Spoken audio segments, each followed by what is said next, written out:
സഹകരണ ബാങ്കുകളിലെ വായ്പകൾക്ക് മൊറട്ടോറിയം പ്രഖ്യാപിച്ചു.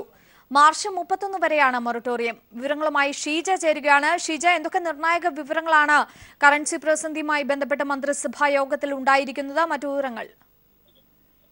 അഞ്ചു നോട്ട് പ്രതിസന്ധി ഗുരുതരമായി തന്നെ രാജ്യത്തെ ബാധിച്ചിരിക്കുന്ന സാഹചര്യത്തിലാണ് സംസ്ഥാനത്ത് പ്രത്യേകിച്ചും സഹകരണ മേഖലയിലും ഇത് വലിയ തിരിച്ചടിയാണ് ഉണ്ടായിട്ടുള്ളത്. ഈ സാഹചര്യത്തിലാണ് മന്ത്രിസഭാ യോഗം ഇന്ന് സഹകരണ മേഖലയിലെ പ്രശ്നങ്ങൾ വിലയിരുത്തിയത്. ഇതിന്റെ അടിസ്ഥാനത്തിലാണ് 4 മാസത്തേക്ക് സഹകരണ വായ്പകൾക്ക് മൊറട്ടോറിയം പ്രഖ്യാപിക്കാനായി തീരുമാനിച്ചിരിക്കുന്നത്. ഇത് പ്രകാരം മാർച്ച് 31 വരെ വായ്പയുടെ സഹകരണ ബാങ്കുകളിൽ നിന്നും വായ്പ എടുത്തവർക്ക് അവരുടെ ജപ്തി നടപടികൾ നേരിടുന്ന ജപ്തി നടപടി ഭീഷണി അത്തരത്തിലുള്ള എല്ലാം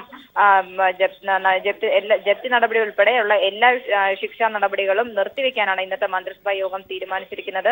4 മാസത്തേക്ക് ഇവർക്ക് മൊറട്ടോറിയം പ്രഖ്യാപിച്ചിരിക്കുകയാണ്. അതോടൊപ്പം തന്നെ മറ്റൊന്ന് ശമ്പളത്തിന്റെ കാര്യത്തിലാണ്. ശമ്പളത്തിന്റെ വിഷയവും ഇന്നത്തെ മന്ത്രിസഭാ യോഗം ചർച്ച ചെയ്തിട്ടുണ്ട്. ഈ വിഷയത്തിൽ ഇന്ന് 3 മണിക്ക് ധനകാര്യ സെക്രട്ടറി RBIയുടെയും അതോടൊപ്പം തന്നെ ബാങ്ക് പ്രതിനിധികളുടെയും യോഗം വിളിച്ചിട്ടുണ്ട്. ഇതിൽ പ്രധാനമായും ധനമന്ത്രി തന്നെ വ്യക്തമാക്കിയിട്ടുള്ളത് ശമ്പളവും പെൻഷനും നൽകുന്നതിൽ സംസ്ഥാന സർക്കാരിന് ബുദ്ധിമുട്ടില്ലെന്നും എന്നാൽ ഇവ പണമായി പിൻവലിക്കുന്നതിനാണ് ചില പ്രശ്നങ്ങൾ നിലനിൽക്കുന്നത്. 24,000 രൂപയിൽ കൂടുതൽ ജീവനക്കാർക്ക് ശമ്പളമായി പിൻവലിക്കാൻ സാധിക്കാത്ത ഒരു അവസ്ഥയാണ് നിലനിൽക്കുന്നത്. ഇത് ഏത് രീതിയിൽ പരിശോധിക്കണം എന്നുള്ള വിഷയങ്ങളെല്ലാം തന്നെ ഇന്ന് 3 മണിക്ക് ചേരുന്ന യോഗം പരിശോധിക്കുന്നതായിരിക്കും. അതോടൊപ്പം തന്നെ 1000 കോടി രൂപയുടെ കറൻസി RBIയോട് ഇതിനോടകം തന്നെ സംസ്ഥാന സർക്കാർ ആവശ്യപ്പെട്ടിട്ടുണ്ട്. ഈ വിഷയത്തിലും ഒരു മറുപടി RBIയിൽ നിന്നും ഇതുവരെയും ലഭിച്ചിട്ടില്ല. ഇന്ന് 3 മണിക്ക് മുമ്പായി തന്നെ ഈ വിഷയത്തിൽ ഒരു മറുപടി ലഭിക്കും എന്നാണ് സംസ്ഥാന സർക്കാർ പ്രതീക്ഷിക്കുന്നത്. ശമ്പളവും പെൻഷനും നൽകുന്നതിൽ ബുദ്ധിമുട്ടില്ലെങ്കിൽ പോലും ഈ മാസം അവസാനം വലിയ തോതിൽ സംസ്ഥാനം പ്രതിസന്ധിയെ നേരിടും എന്ന് തന്നെയാണ് നിലവിലിപ്പോൾ വിലയിരുത്തപ്പെടുന്നത്. അതോടൊപ്പം തന്നെ ഈ മാസത്തെ ശമ്പളം നൽകാൻ സാധിച്ചാൽ പോലും അടുത്ത മാസത്തെ ശമ്പളത്തെ നിലവിലെ സ്ഥിതി വെച്ച് വളരെ പ്രതികൂലമായി തന്നെ ബാധിക്കും എന്ന് തന്നെയാണ് ധനമന്ത്രി വ്യക്തമാക്കിയിട്ടുള്ളത്. ഏതായാലും ഇന്ന് 3 മണിക്ക് ചേരുന്ന യോഗത്തിൽ ഇത് സംബന്ധിച്ചുള്ള കാര്യങ്ങളിൽ കൂടുതൽ വ്യക്തത വരുമെന്നാണ് പ്രതീക്ഷിക്കുന്നത്. ഷീജ, എന്തായാലും നോട്ട് പിൻവലിക്കൽ കഴിഞ്ഞ ഏതാണ്ട് 22 ദിവസങ്ങൾ പിന്നിടുന്ന ഈ ഒരു സാഹചര്യത്തിൽ പ്രതിസന്ധിക്ക് യാതൊരുവിധ അയവും ഇതുവരെ ഉണ്ടായിട്ടില്ല. ഈ ഒരു സാഹചര്യത്തിൽ പ്രതിസന്ധി മറികടക്കുന്നതിനുള്ള ബദൽ മാർഗങ്ങൾ, അതേക്കുറിച്ചുള്ള ചർച്ചകൾ ഏതു രീതിയിലായിരുന്നു?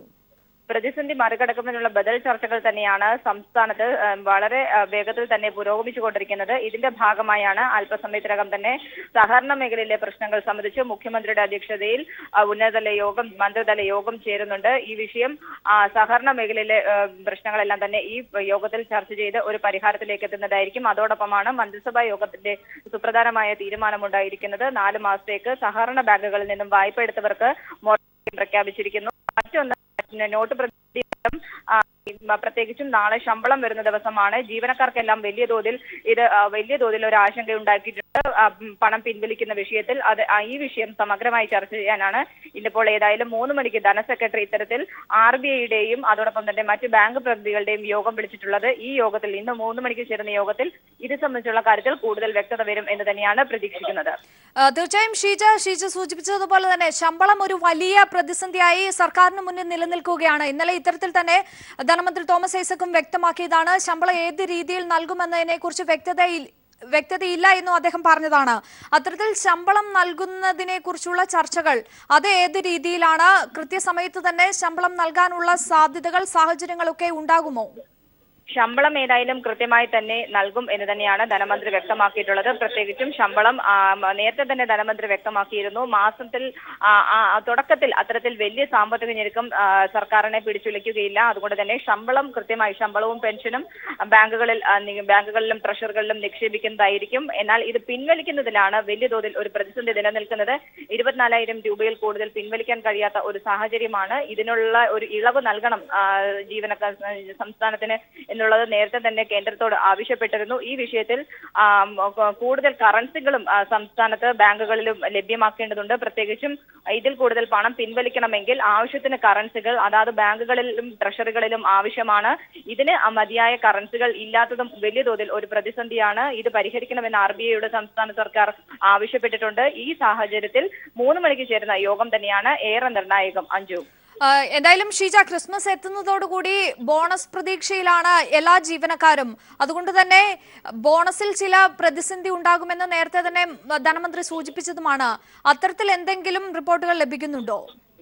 തീർച്ചയായും അത് തന്നെയാണ് ഇന്നും ധനമന്ത്രി വിശദീകരിച്ചിട്ടുള്ളത്. പ്രത്യേകിച്ചും തുടക്കത്തിൽ ശമ്പളം നൽകുന്നതിൽ അത്രത്തോളം ബുദ്ധിമുട്ടുകൾ ഒന്നും ഉണ്ടാകില്ല. പക്ഷേ മാസം പകുതി കഴിയുമ്പോൾ മാസാവസാനത്തിലുള്ള ഉത്സവബത്ത ബോണസുകൾ, അതോടൊപ്പം ക്ഷേമ പെൻഷനുകൾ, അവയെല്ലാം ഇത് സാരമായി തന്നെ ബാധിക്കും എന്ന് തന്നെയാണ് സംസ്ഥാന സർക്കാർ നിലവിൽ വിലയിരുത്തുന്നത്. കാരണം ആവശ്യത്തിനുള്ള കറൻസി ലഭ്യമായില്ലെങ്കിൽ ഇത് വളരെ പ്രതികൂലമായി തന്നെ സംസ്ഥാന സർക്കാരിനെ ബാധിക്കുന്നതായിരിക്കും. അതോടൊപ്പം തന്നെ മറ്റൊന്ന്, ഈ വിഷയത്തിൽ വലിയ ഒരു തോതിൽ പ്രതിസന്ധി നിലനിൽക്കുന്നു എന്ന് പറയുന്നത് പണം ലഭ്യമാക്കുന്നതിനൊപ്പം തന്നെ വരുമാനത്തിൽ ഗണ്യമായ ഒരു കുറവാണ് ഉണ്ടായിട്ടുള്ളത്. ഇതും വളരെ പ്രതികൂലമായി തന്നെയാണ് സംസ്ഥാന സർക്കാരിനെ ബാധിച്ചിട്ടുള്ളത്.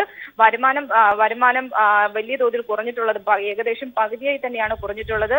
അതുകൊണ്ട് അതും വലിയ തോതിൽ പ്രതികൂലമായി തന്നെയാണ് സംസ്ഥാന സർക്കാരിനെ ബാധിക്കുന്നത്. ഈ സാഹചര്യത്തിലാണ് കൂടുതൽ ആവശ്യത്തിന് കറൻസികൾ ലഭ്യമാക്കണമെന്ന് സംസ്ഥാനം RBIയോട് ആവശ്യപ്പെട്ടിട്ടുള്ളത്. ശരി ഷീജ, തുടരുക. ഇപ്പോൾ NGO union general secretary Mathukutty കൂടി ടെലിഫോൺ ലൈനിൽ ചേരുകയാണ്. ശ്രീ മാത്തുക്കുട്ടി, സഹകരണ ബാങ്കുകളിലെ വായ്പകൾക്ക് മൊറട്ടോറിയം പ്രഖ്യാപിച്ചിരിക്കുന്നു. ഒപ്പം മാർച്ച് 31 വരെയാണ് മൊറട്ടോറിയം എന്നുള്ളതാണ് ഏറ്റവും പുതിയ വിവരം. ഒപ്പം സാലറിക്ക് ഒരു പ്രതിസന്ധി ഉണ്ടാവില്ല എന്നുള്ള സൂചനകൾ കൂടി നൽകുന്നുണ്ട്. ഏത് രീതിയിൽ കാണുന്നു താങ്കൾ? കേരളത്തിലെ ഇടതുപക്ഷ ജനാധിപത്യ മുന്നണി ഗവൺമെന്റ് എല്ലാ കാലഘട്ടവും ജീവനക്കാരുടെ പ്രശ്നങ്ങൾ അനുഭാവപൂർവമായ സമീപനമാണ് സ്വീകരിച്ചിട്ടുള്ളത്. ശമ്പള വിതരണ കാര്യത്തിൽ ഈ നോട്ട് കറൻസി വിഷയം ഉണ്ടായ നവംബർ 8 മുതൽ തന്നെ കൃത്യമായ രീതിയിൽ ജീവനക്കാരുടെ ശമ്പളവും ആനുകൂല്യം കൊടുക്കാനുള്ള നിലപാടുകൾ വ്യക്തമാക്കി അതിനനുസരിച്ച് കേന്ദ്രത്തിൽ നിന്നും അതിന് അനുവാദം വേണമെന്ന് ആവശ്യപ്പെട്ടുകൊണ്ട് കത്തടക്കം എഴുതി സംഘടനകൾ ഇക്കാര്യത്തെ സംബന്ധിച്ച് കേന്ദ്ര ഗവൺമെന്റ് നിലപാടുകൾക്ക് ഒരു പ്രതിഷേധം ഉയർത്തിക്കൊണ്ടുവന്നു. വളരെ നല്ല രീതിയിലേക്കുള്ള നിലപാടാണ് കേരളത്തിലെ ഗവൺമെന്റ് ഇക്കാര്യത്തിൽ എടുത്തിട്ടുള്ളത്. ഇത്തരമൊരു നിലപാട് ഗവൺമെന്റ് എടുക്കുമ്പോൾ കേരളത്തിലെ പൊതുസമൂഹത്തിന്റെ മുന്നിൽ ഈ ഗവൺമെന്റ് നിലപാടിനോട് നല്ല സമീപനമാണോ ജീവനക്കാർ ആ രീതിയിലേക്ക് വരുന്നുണ്ട്. ഇവിടെ പ്രതിസന്ധി യഥാർത്ഥത്തിൽ കേന്ദ്ര ഗവൺമെന്റിന്റെ ആണ്. കാരണം ഇത് കേരളത്തിന്റെ സമ്പദ്ഘടനയിലും കേരളത്തിന്റെ ഓരോ മുന്നോട്ടുള്ള വളർച്ചയ്ക്കും ഏറെ പ്രത്യാഘാതം ഉണ്ടാക്കുന്ന നിലപാടിലേക്ക് പോകുന്ന സ്ഥിതിവിശേഷമുണ്ട്. സഹകരണ മേഖല മൊറട്ടോറിയം പ്രഖ്യാപിക്കേണ്ടി വന്നു. യഥാർത്ഥത്തിൽ സഹകരണ മേഖലയിൽ ഉണ്ടാകുന്ന വലിയ രീതിയിൽ പ്രതിസന്ധിക്ക് ഇടയാക്കുന്ന നടപടികൾ സ്വീകരിക്കുന്നു എന്ന തിരിച്ചറിവാണ് കേരളത്തിലെ ഇടതുപക്ഷ ജനാധിപത്യത്തിന് ആ മേഖലയെ സംരക്ഷിക്കാനുള്ള നിലപാട് സ്വീകരിച്ചത്. അതിനനുരോധമായ നിലപാടുകൾ തന്നെ എല്ലാ സെക്ടറിലും കേരളത്തിലെ ഗവൺമെന്റ് സ്വീകരിക്കുന്നുണ്ട്. പക്ഷേ ഗവൺമെന്റ് നിലപാടിനെ സഹായിക്കാനുള്ള ഒരു സമീപനവും കേന്ദ്ര ഗവൺമെന്റ് ഭാഗത്തുനിന്ന് വരുന്നില്ല. ഇപ്പൊ ജീവനക്കാരെ ശമ്പളം കൊടുക്കുന്ന കാര്യത്തിൽ ഗവൺമെന്റ് കൃത്യമായ നിലപാട് പറഞ്ഞു കഴിഞ്ഞു. പക്ഷെ ആവശ്യത്തിന് നോട്ട് ഇവിടെ ഇല്ല എന്ന് പറയുന്നു. ധനകാര്യ മേഖല ഈ ഒരു പ്രതിസന്ധി 50 ദിവസമല്ല 100 ദിവസമല്ല എത്ര ദിവസം മുന്നോട്ട് പോയാലും വളരെ സങ്കീർണമായ സാഹചര്യം സൃഷ്ടിച്ചത് കേന്ദ്ര ഭരണാധികാരികളുടെ നയങ്ങളാണ്. തീർച്ചയായിട്ടും കേരളത്തിലെ ജീവനക്കാരോട് കേരളത്തിലെ ഗവൺമെന്റ് എടുക്കുന്ന സമീപനം ജീവനക്കാർ തിരിച്ചറിയാൻ കഴിയുന്നുണ്ട്. അതുകൊണ്ട് തന്നെയാണ് ഗവൺമെന്റ് ഈ നിലപാടിനോടൊപ്പം തന്നെ നിന്നുകൊണ്ട് കേന്ദ്ര നിലപാടിനെ ചെറുക്കുവാനും അത് സംസ്ഥാന താല്പര്യത്തെ വർദ്ധിപ്പിക്കാനും ഞങ്ങൾ ശ്രമിച്ചുകൊണ്ട്. തീർച്ചയായും മാത്തുക്കുട്ടി, അതാണ് മറ്റൊരു കാര്യം കൂടിയുണ്ട്. ശമ്പളവും പെൻഷനും നൽകാൻ ട്രഷറിയിൽ നോട്ടില്ല എന്നുള്ള ഒരു വിവരം കൂടി മന്ത്രി തോമസ് ഐസക് വ്യക്തമാക്കിയിരിക്കുന്നു. ഏറെ ആശങ്കാകരമല്ലേ?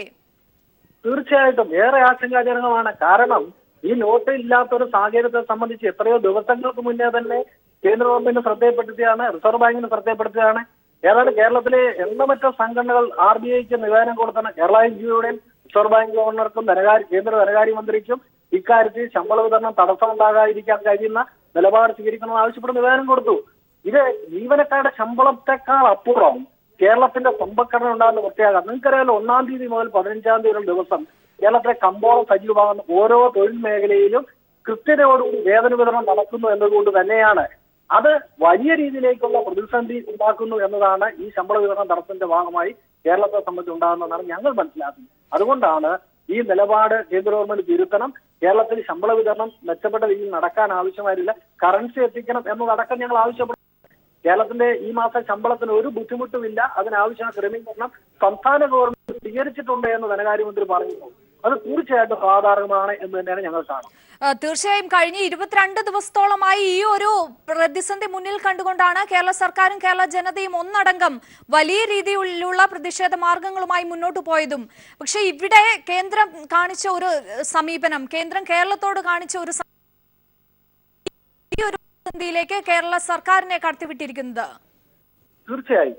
കാരണം ഇത് കേരള സംസ്ഥാനത്തിന്റെ ഈ പറഞ്ഞ ശമ്പള വിതരണം മാത്രമല്ല, കേരളത്തെ ദീർഘകാലാടിസ്ഥാനത്തിൽ ഗുരുതരമായ രീതിയിലേക്ക് പ്രതിസന്ധിക്ക് ഇടയാക്കുന്ന നിലപാടാണ് കേന്ദ്രത്തിന്റെ ഈ നിലപാടുമായി ബന്ധപ്പെട്ട് വന്നിട്ടുള്ളത് എന്ന് കാണാൻ കഴിയും.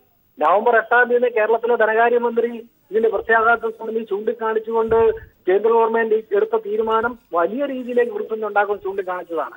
അത് കേരളത്തിലെ എല്ലാ മേഖലയിലും എല്ലാ ജനവിഭാഗങ്ങളും ഈ വിഷയത്തെ സംബന്ധിച്ച് സജീവമായി രംഗത്ത് വരികയും ഇടപെടുകയും ഇതിൽ മാറ്റം വരുത്തണം. കറൻസി കള്ളപ്പണം നിരോധിക്കുന്നതിന് ആരും തടസ്സമല്ല. കേരളത്തിലെ സർക്കാർ ജീവനക്കാർ അവരുടെ ശമ്പള വിതരണത്തിൽ തടസ്സം വരുമ്പോൾ യഥാർത്ഥത്തിൽ ആദായ നികുതി മുൻകൂർ അടച്ചുകൊണ്ടാണ് ജീവനക്കാരുടെ ശമ്പള വിതരണം നടക്കുന്നത്. കൃത്യമായ രീതിയിലേക്ക് ആദായ നികുതി അടയ്ക്കുന്ന ഒരു വിഭാഗം, ആ വിഭാഗത്തിനിടയിൽ ഇത് ഒരു ഇത്തരത്തിലേക്ക് വരുന്നു എന്ന് പറയുന്നതിന്റെ മുന്നിൽ നിൽക്കുന്ന ലക്ഷ്യം നമുക്ക് മനസ്സിലാകുന്നില്ല. ഇതൊരു വലിയൊരു അജണ്ടയായി തന്നെ കാണുന്നു എന്നതാണ് ഈ പ്രതിസന്ധിയായി ബന്ധപ്പെട്ടുകൊണ്ട് കേരള സംസ്ഥാനത്ത് ഉണ്ടായിക്കൊണ്ട സ്ഥിതിവിശേഷം. എന്തായാലും ഈ ഒരു പ്രതിസന്ധി മറികടക്കാൻ കേന്ദ്രത്തിന്റെ ഒരു ഇടപെടൽ അത് അത്യന്താപേക്ഷിതമല്ലേ? എങ്കിൽ മാത്രമല്ലേ പണം എത്തിക്കാനുള്ള ഒരു സൗകര്യം ഉണ്ടാവുകയുള്ളൂ. 3 മണിക്ക് ശേഷമേ കൂടുതൽ പണം നിർണായക വിവരം കൂടി ലഭ്യമാകുന്നു. അല്ല, കേന്ദ്രത്തിന്റെ നിലപാട് തിരുത്തണമെന്ന് ആവശ്യപ്പെട്ടുകൊണ്ട് തന്നെയാണ് ഞങ്ങൾ പ്രക്ഷോഭരംഗത്ത് നിൽക്കുന്നതും. തീർച്ചയായിട്ടും അതല്ലാതെ മറ്റൊരു പരിഹാരമാർഗം ഈ വിഷയത്തെ മറികടക്കാൻ മുന്നിലില്ല. കാരണം കേരളത്തിന്റെ മേഖല കറൻസി ഇല്ല എന്നത് ആര് വരുത്തി വെച്ചതാണ്? യഥാർത്ഥത്തിൽ നിലവിലുള്ള നോട്ട് ഒറ്റയടിക്ക് പിൻവലിച്ചപ്പോൾ 86% നോട്ട് ഒറ്റയടിക്ക് പിൻവലിച്ചു എന്ന് പറഞ്ഞാൽ യഥാർത്ഥത്തിൽ ശമ്പള വിതരണം പോലുള്ള കാര്യങ്ങളിൽ പരമാവധി ഉപയോഗിക്കുന്ന ആ കറൻസികളാണ്. അത് വരുത്തി വെച്ചതാണ് എന്നുള്ള കാര്യത്തിൽ യാതൊരു തർക്കവുമില്ല. ആ ഉത്തരവാദിത്തത്തിന് കേന്ദ്ര ഭരണാധികാരികൾ ഒഴിഞ്ഞു മാറാൻ കഴിയില്ല എന്ന് തന്നെയാണ് ഞങ്ങളുടെ അഭിപ്രായം. തീർച്ചയായും പ്രതിസന്ധിക്കുമേൽ പ്രതിസന്ധി, പ്രശ്നങ്ങൾക്കുമേൽ പ്രശ്നം, അതുമാത്രമാണ് ഈ നോട്ട് പിൻവലിക്കൽ എന്നതുകൊണ്ട് ഇതുവരെ ഉണ്ടായിരിക്കുന്നത്. ഈ ഒരു പ്രതിസന്ധിക്ക് ഒരു ബദൽ മാർഗം അത് അനിവാര്യമില്ലേ? എന്ത് നടപടികളുമായിട്ടായിരിക്കും NGO യൂണിയൻ ഇനി മുന്നോട്ട് പോവുക? അല്ല, കേരളത്തിലെ ഗവൺമെന്റ് ഇക്കാര്യത്തെ സംബന്ധിച്ച് പറഞ്ഞു കഴിഞ്ഞിട്ടുണ്ട്. ഞങ്ങൾ ഏതായാലും കേന്ദ്ര നിലപാട് തിരുത്തണമെന്ന് ആവശ്യപ്പെട്ടുകൊണ്ട് കേരളത്തിലെ ജീവനക്കാരും പൊതുസമൂഹത്തോടൊപ്പം നിന്നുകൊണ്ട് എല്ലാവിധ പ്രക്ഷോഭരംഗത്തും നടത്തിക്കൊണ്ട് തന്നെ വലിയ രീതിയിലുള്ള പ്രതിഷേധം ഉയർത്തിക്കൊണ്ടുവരാൻ കേന്ദ്ര ഭരണാധികാരി നയങ്ങൾക്കെതിരെ ശക്തമാക്കണമെന്ന് തന്നെയാണ് ഞങ്ങളുടെ അഭിപ്രായം. ശരി, വളരെയധികം നന്ദി Shri Mathukutty. NGO union general secretary ആയിരുന്നു ഇതുവരെ പ്രതികരിച്ചതിന്. ഇപ്പോൾ KN ഹരിലാൽ കൂടി നമ്മോടൊപ്പം ടെലിഫോൺ ലൈനിൽ ചേരുകയാണ്. ശ്രീ ഹരിലാൽ, നാളെ ശമ്പളം നൽകേണ്ട ഒരു ദിവസം, എന്നാൽ ട്രഷറിയിൽ ശമ്പളമില്ല, കാശില്ല എന്നുള്ള ഒരു കാര്യം ധനമന്ത്രി വ്യക്തമാക്കിയിരിക്കുന്നു. ഏറെ ആശങ്കാകരമല്ലേ? തീർച്ചയായിട്ടും. ഇതിപ്പോ സംസ്ഥാനത്തിന്റെ ട്രഷറിയിൽ മാത്രമല്ല, ഇന്ത്യയിലുടനീളം എല്ലാ ധനകാര്യ സ്ഥാപനങ്ങളിലും അതുപോലെ തന്നെ തൊഴിലെടുക്കുന്ന സ്ഥാപനങ്ങളുമെല്ലാം ഈ തരത്തിലുള്ള വലിയ കൺഫ്യൂഷൻ നിലനിൽക്കുകയാണ്. അതിന്റെ ഒരു റിഫ്ലക്ഷനാണ് യഥാർത്ഥത്തിൽ ട്രഷറിയിലുള്ള പ്രശ്നം. ട്രഷറിയിലേക്ക് പണം എന്തുകൊണ്ട് എത്തുന്നില്ല എന്നുള്ളത് നമ്മൾ ആലോചിക്കണം. അതായത് നമ്മുടെ തുണിക്കടകളിലും മറ്റ് എല്ലാ തരത്തിലുള്ള വാണിജ്യ സ്ഥാപനങ്ങളിലും കച്ചവടം നടക്കുമ്പോഴാണ് അതിന്റെ ഭാഗമായിട്ട് നികുതി ഖജനാവിലേക്ക് എത്തേണ്ടത്.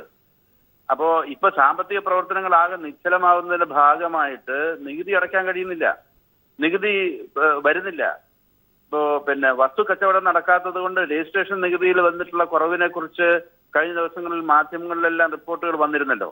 അതുപോലെയാണ് ഓരോ നികുതി ഇനത്തിന്റെയും കാര്യം. അതുപോലെ തന്നെ നികുതി പഴയ നോട്ടിൽ അടയ്ക്കാം എന്നൊക്കെയുള്ള കാര്യങ്ങൾ തന്നെ വളരെ താമസിച്ചാണ് വന്നത്. അത് സംബന്ധിച്ചും പലതരത്തിലുള്ള കൺഫ്യൂഷൻ ഇപ്പോഴും നിലനിൽക്കുകയാണ്. സ്വാഭാവികമായിട്ടും സംസ്ഥാനത്തിന്റെ ഖജനാവിലേക്ക് പണം എത്തുന്നില്ല. അത് അടുത്ത മാസം ഇതിനേക്കാൾ കൂടുതൽ ഒരു പക്ഷേ രൂക്ഷമാവും. പക്ഷെ ഇതെല്ലാം നമ്മൾ പാനിക് ഉണ്ടാക്കുന്നതിന് വേണ്ടിയിട്ട് പറഞ്ഞിട്ട് കാര്യമില്ല. കേരളത്തെ സംബന്ധിച്ചിടത്തോളം ഈ പ്രതിസന്ധിയെ നമുക്ക് തരണം ചെയ്യേണ്ടതായിട്ടുണ്ട്. ഗവൺമെന്റിന്റെ നിലപാടുകൾ എന്ത് തന്നെയായാലും അതിനെ പരിഹരിക്കുന്നതിനുള്ള ശ്രമം നമ്മുടെ ഭാഗത്തു നിന്ന് ഉണ്ടാവണം. കേന്ദ്ര ഗവൺമെന്റിന്റെ ഭാഗത്തു നിന്ന് നല്ല നിലയിലുള്ള നിലപാടുകളിലേക്ക് വരുന്നതിനാവശ്യമായിട്ടുള്ള ഭരണപരവും അല്ലാത്തതുമായിട്ടുള്ള സമ്മർദ്ദവും ഒക്കെ ഈ സന്ദർഭത്തിൽ ചെലുത്തേണ്ടതായിട്ട് വരും. തീർച്ചയായും ഏതാണ്ട് 22 ദിവസമായി സമ്പദ്ഘടന ഏതാണ്ട് നിശ്ചലം എന്ന് തന്നെ പറയേണ്ടി വരും. ദുരിതങ്ങളുടെ കഥ മാത്രമാണ് എല്ലാ മേഖലകളിൽ നിന്നും പറയാനുള്ളത്. ഇതിന് ആരെയാണ് പഴിക്കേണ്ടത്? തീർച്ചയായിട്ടും കേന്ദ്ര ഗവൺമെന്റ് അവര് ഈ നടപടിയിലേക്ക് പോകുമ്പോൾ ഇന്ത്യ പോലുള്ള വലിയ ഒരു സമ്പദ്ഘടനയിലെ വിദൂര ഗ്രാമങ്ങളിലും റീറ്റെയിൽ സെക്ടറിലും ഒക്കെ ഉണ്ടാകാവുന്ന ഇമ്പാക്റ്റിനെ കുറിച്ച് ഉള്ള ഒരു ഹോംവർക്ക് അവർ നടത്തിയിട്ടില്ല എന്നുള്ളത് വളരെ ക്ലിയറാണ്. അപ്പോൾ ഇന്ന് ഗവൺമെന്റ് ഒരുപക്ഷെ കേന്ദ്ര ഗവൺമെന്റ് ഒരിക്കലും കണക്കുകൂട്ടിയില്ലാത്ത തരത്തിലുള്ള ദുരിതത്തിലേക്ക് ഇന്ത്യയിലെ ഗ്രാമങ്ങൾ, ഇന്ത്യയിലെ വ്യവസായങ്ങൾ, ഇന്ത്യയിലെ കൺസ്ട്രക്ഷൻ സെക്ടർ, ഇന്ത്യയിലെ കാർഷിക രംഗം ഒക്കെ പോയിരിക്കുന്നു. അവിടെയെല്ലാം സാമ്പത്തിക പ്രവർത്തനങ്ങൾ നേരത്തെ നടന്നതിന്റെ പകുതിയോ അതിനും താഴെ നിലവാരത്തിലാണ് നടക്കുന്നത്. ഇത് തന്നെയാണ് ഗവൺമെന്റ് ആക്ടിവിറ്റിയിലും, ഗവൺമെന്റിന്റെ കൺസ്ട്രക്ഷൻ, അതുപോലെ തന്നെ നിർമ്മാണ പ്രവർത്തനങ്ങൾ, അവിടെയെല്ലാം ഈ പണത്തിന്റെ പ്രശ്നമുണ്ട്. കോൺട്രാക്ടർമാരെ സംബന്ധിച്ചിടത്തോളം അവരുടെ സ്റ്റാഫിനെ പിരിച്ചുവിടുന്ന സ്ഥിതി ഉണ്ടായിട്ടുണ്ട്. അപ്പോ അടിയന്തരമായിട്ട് ഈ നിശ്ചലാവസ്ഥയ്ക്ക്, ഈ മാന്യാവസ്ഥയ്ക്ക് പരിഹാരം കാണണമെന്നുണ്ടെങ്കിൽ ജനങ്ങളുടെ കയ്യിൽ കറൻസി എത്തണം. അതുപോലെ തന്നെ ജനങ്ങൾക്ക് കോൺഫിഡൻസ് ഉണ്ടാവണം. ഈ ജനങ്ങൾക്ക് പണം ഉപയോഗിക്കുന്ന കാര്യത്തിൽ അവരുടെ ആത്മവിശ്വാസം അതിനെ തകർക്കുന്ന രീതിയിലാണ് വീണ്ടും വീണ്ടും പ്രചരണം വരുന്നത്. അപ്പൊ അതുകൊണ്ട് എന്താ സംഭവിക്കുന്നത് വെച്ച് കഴിഞ്ഞാൽ, ആരുടെയെങ്കിലും കയ്യിൽ പുതിയ നോട്ടുകൾ എത്തുകയാണെങ്കിൽ, പ്രത്യേകിച്ച് ചില്ലറ, അവരത് ഹോൾഡ് ചെയ്യുകയാണ്, അവരത് ചെലവാക്കാൻ തയ്യാറാവുന്നില്ല. അത് കാരണം ഈ നോട്ടിന്റെ ക്ഷാമം കൂടുതൽ രൂക്ഷമാവുക. അപ്പൊ ജനങ്ങളുടെ കോൺഫിഡൻസ് വർദ്ധിപ്പിക്കുന്ന തരത്തിലുള്ള വർത്തമാനമാണ് കേന്ദ്ര ഗവൺമെന്റിന്റെ ഭാഗത്തു നിന്ന് ഉണ്ടാവേണ്ടത്. അതിനു പകരം ഏത് തരത്തിലുള്ള കറൻസിയും കൈവശം വെച്ചിരിക്കുന്നവരെല്ലാം കള്ളപ്പണക്കാരാണ് എന്നുള്ള തരത്തിലുള്ള പ്രചരണം വരികയും ജനങ്ങളാകെ തന്നെ ഒരു പ്രത്യേക തരത്തിലുള്ള ഭീതിയുടെ ഒരവസ്ഥയിലേക്ക് പോവുകയും ആളുകൾ കയ്യിൽ വെക്കുന്ന പണം അത് ചെലവാക്കാൻ തയ്യാറാവാതെ അത് ഹോൾഡ് ചെയ്യുന്ന ജനങ്ങൾക്ക് വളരെ വളരെ ഉയർന്ന ഒരു ലിക്വിഡിറ്റി പ്രിഫറൻസിന്റെ അവസ്ഥയിലേക്ക് ഇന്ത്യയിലെ ജനങ്ങൾ പോയിരിക്കുന്നു. ലിക്വിഡിറ്റി എല്ലാവരും വളരെ പ്രിയപ്പെട്ടതായിട്ട് കാണുന്നു. ക്യാഷ് കൈ വന്നു കഴിഞ്ഞാൽ ആരും ചെലവാക്കുന്നില്ല. ഇത്തരം കോംപ്ലിക്കേഷൻസ് ഒന്നും കണക്കിലെടുക്കാൻ ഗവൺമെന്റ് തയ്യാറായിട്ടില്ല എന്നുള്ളതാണ് ഖേദകരം. വളരെയധികം നന്ദി ശ്രീ കെൻ പ്രതികരിച്ചതിന്. എന്തായാലും ശമ്പളവും പെൻഷനും നൽകാൻ ട്രഷറിയിൽ പണമില്ല എന്ന് തോമസ് ഐസക് വ്യക്തമാക്കിയിരിക്കുന്നു.